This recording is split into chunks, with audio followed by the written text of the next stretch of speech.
மொத்தத்துல இந்தியாவுக்கு என்ன தேவை? அன்பு, தன்னைத்தான் நேசிப்பது போல பிறரை நேசிக்க வேண்டும் என்னும் கொள்கை தேவை. அந்த கொள்கைப்படி வாழ்ந்த ஒரு முன்னோடி தேவை. அந்த கொள்கைப்படி வாழ்கிற வலிமை தேவை.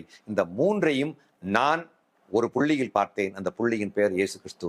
அதனால்தான் நான் இயேசு கிறிஸ்துவை பின்பற்றுகின்றேன். அவர் நாம் எப்படி வாழ வேண்டும் என்று, எப்படிப்பட்ட பண்பாடுடையவர்களாக இருக்க வேண்டும் என்று இயேசு அல்டிமேட்டா சொல்லிக் கொடுத்தாரோ, அந்த பண்பாட்டோடு நான் வாழ வேண்டும் என்று நான் என்னை முழுமையாக சரண்டர் பண்ண வேண்டுமானால், இதை சொன்னவர் இந்த கொள்கைப்படி வாழ்ந்தாரா?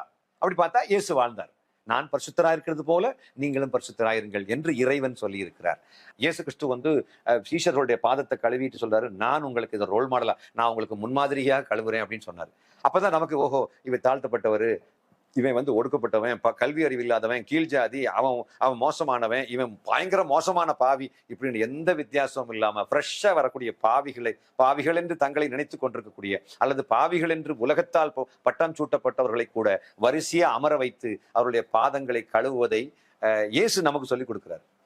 குற்றம் செய்யறவங்க எல்லாம் எனக்கு ஏன் ஆளு இல்லை, இயேசு பாவிகளை தான் தேடி வந்தார். ஆக்சுவலா